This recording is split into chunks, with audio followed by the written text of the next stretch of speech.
નમસ્કાર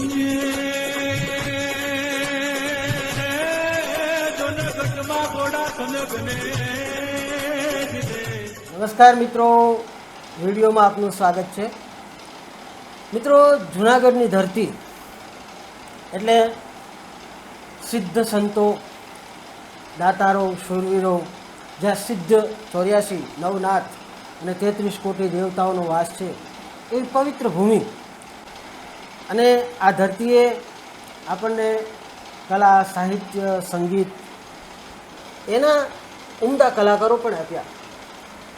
ગત સદીની અંદર આ જૂનાગઢમાં પ્રાણલાલ વ્યાસ, પદ્મશ્રી ભીખુદાનભાઈ ગઢવી, દિવાળીબેન ભીલ, આવા અનેક કલાકારો. આ તો મને યાદ આવ્યા એટલા હું કહું છું. પણ આ ગત સદીની અંદર આ જે કલાકારો પ્રસિદ્ધ થયા, એ દિવાળીબેન હોય, ભીખુદાનભાઈ હોય કે પ્રાણલાલ વ્યાસ હોય, એને જ્યારે આપણે યાદ કરીએ છીએ, જેમણે સંગીત ક્ષેત્રે, લોક સાહિત્યના ક્ષેત્રે પોતાનું યોગદાન કર્યું, એ મહાન કલાકારોને યાદ કરીએ ત્યારે એની સાથે એક કલાકારને અચૂક યાદ કરવા પડે છે. અને એ કલાકાર એટલે જેને આપણે ઢોલકનું ધીંગાણું કહીએ છીએ, એવા હાજી રમકડું, હાજી બાપા. કલા ક્ષેત્રે ઢોલક નામના વાદ્યને જેણે માધ્યમ બનાવી અને જીવનભર કલાની સાધના કરી, એ સાધનાના પરિપાક રૂપે, એની ફળશ્રુતિ રૂપે લોકો એને ભરપૂર પ્રેમ આપ્યો. સરકારે પણ કદર કરી અને એમને પદ્મશ્રીથી સન્માનિત કર્યા. ત્યારે મને એમને મળવાની ઈચ્છા થઈ અને એમની સાથે આ સમય વિતાવવાનો એક સંયોગ પ્રાપ્ત થયો. એ મારું સદભાગ્ય છે. હું આજે એમના નિવાસસ્થાને આવ્યો છું અને એમને મળ્યો છું. ત્યારે આપણે એમને જ પૂછીએ, કલાક્ષેત્રે ઢોલકનું માધ્યમ પસંદ કરી તમે જીવનભર કલાની, સંગીતની સાધના કરી. કલા એ એક સાધના છે અને એના ફળશ્રુતિ રૂપે લોકોએ તમને ખૂબ પ્રેમ આપ્યો. સરકારશ્રીએ પણ કદર કરી અને તમને પદ્મશ્રીથી સન્માનિત કર્યા. પદ્મશ્રી મળ્યા પછી, આ સન્માન પ્રાપ્ત થયા પછી શું અનુભૂતિ થાય, કેવું લાગે છે? જે મોદી સાહેબે જે મને જીવતા જે એવોર્ડ આપ્યો, તો હું બહુ ખુશી થયો, રાજી થયો. પણ મને બહુ સંતોષ થઈ ગયો. સરકારીએ મને જે આપવાનું હતું એ મને સરકારીએ બધું આપી દીધું. એમાં મને સંતોષ છે. ખૂબ સરસ. હવે હાજી બાપા, એક પ્રશ્ન મને છે ને, કાનજી બાપા ઘણી વખત યાદ આવે.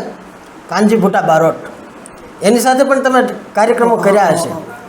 એ એવું કહેતા કે કલાકાર છે ને, એ બનતો નથી, જન્મે છે.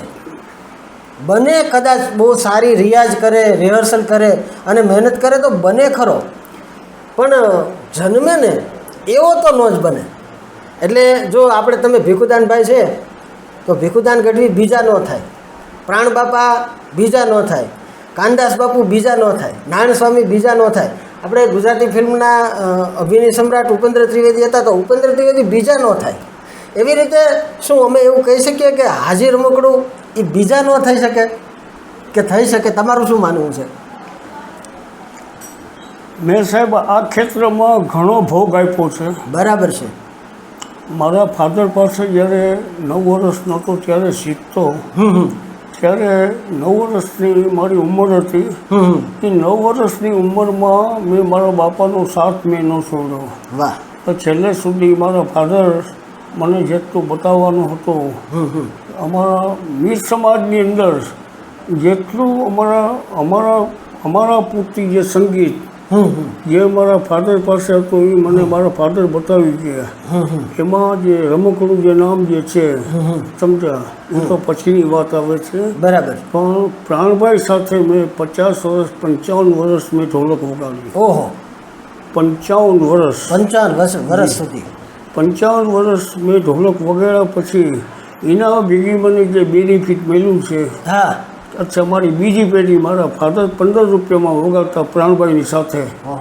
અત્યારે એના પછી હું વગાડતો પ્રાણભાઈની સાથે. મારા બાપાએ કીધું કે મારો છોકરો વગાડે છે પ્રાણભાઈ, તમે સાંભળીને હા જો તમને ફાવે તો તમે એમને લેતા જજો, ન ફાવે તો હું તો છું જ. હા બરાબર.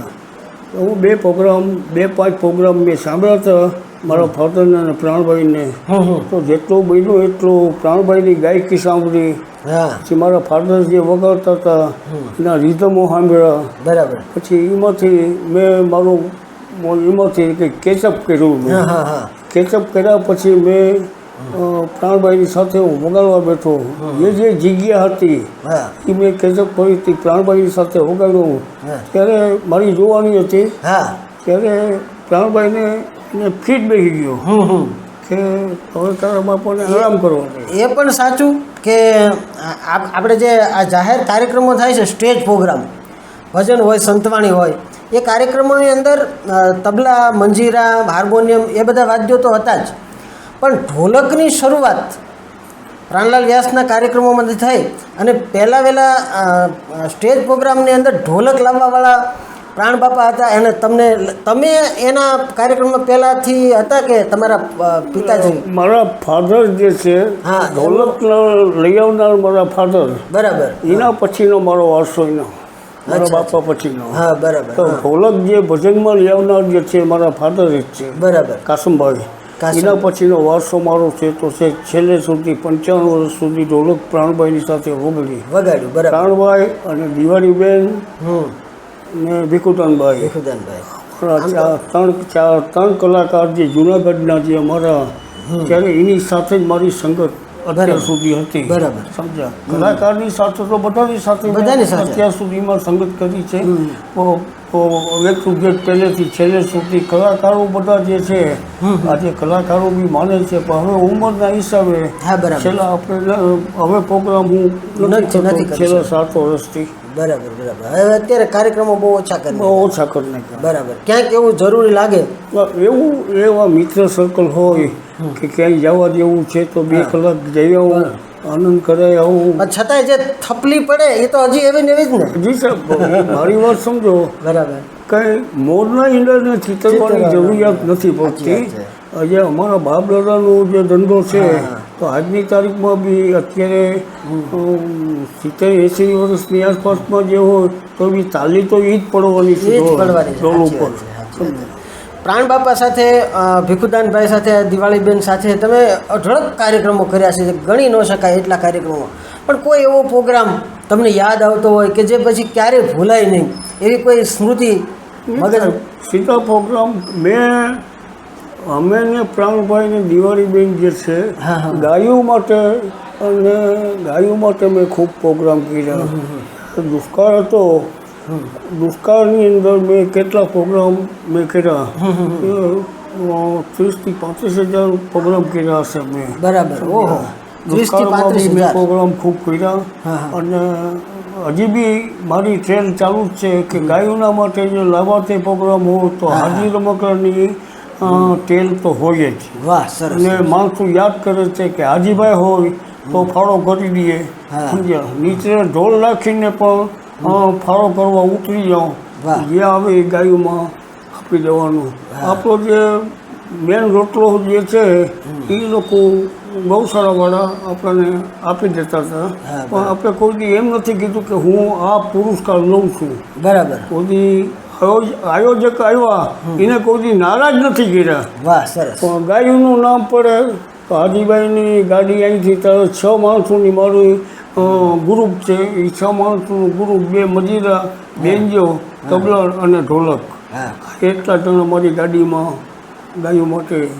અને હજી મારું રનિંગ ચાલુ છે.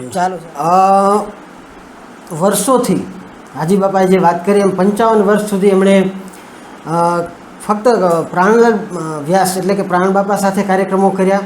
એટલે પોતાની 9 વર્ષની ઉંમરથી આપણે ગણી ન શકીએ એટલા કાર્યક્રમો કર્યા. એટલે એ કલા ક્ષેત્રે એમનું યોગદાન તો છે જ, કલાની, સંગીતની સેવા તો કરી જ છે, પણ આત્મો એનો સેવાકી પ્રવૃત્તિ અને સેવાભાવી એનો આત્મો છે. એટલે એમણે પોતાના કાર્યક્રમો જ્યારે ચાલુ હતા ત્યારે તો યથાશક્તિ જે કાંઈ મળે એ સેવાઓ આપી જ છે, પરંતુ હજુ એ સેવા આપી શકે એના માટે એણે, જો અહીંયા પાછળ તમે જોઈ શકો છો, education, Bhagyoday education and charitable ટ્રસ્ટની સ્થાપના કરી છે. પોતે એ ટ્રસ્ટ ચલાવે છે એના ટ્રસ્ટી છે.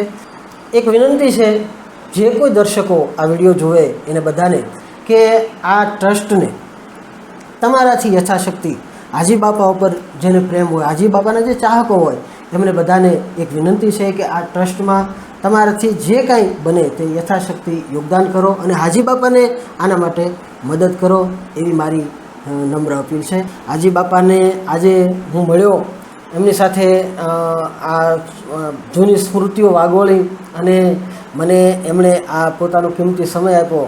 હાજી બાપા, મારું ફેસબુક પેજ છે સિનેમા ભરતવ્યાસ, એમાં અવારનવાર આપની પોસ્ટ મૂકતો હોઉં છું. એટલે એમાં 1,75,000 જેટલા ફોલોવર છે. બધા ફોલોવર વતી અને યુટ્યુબ ચેનલ પણ છે. એ બધા મારા દર્શકો વતી આપને પદ્મશ્રીની પુરસ્કાર બદલ ખૂબ ખૂબ શુભેચ્છા. ખૂબ ખૂબ આભાર.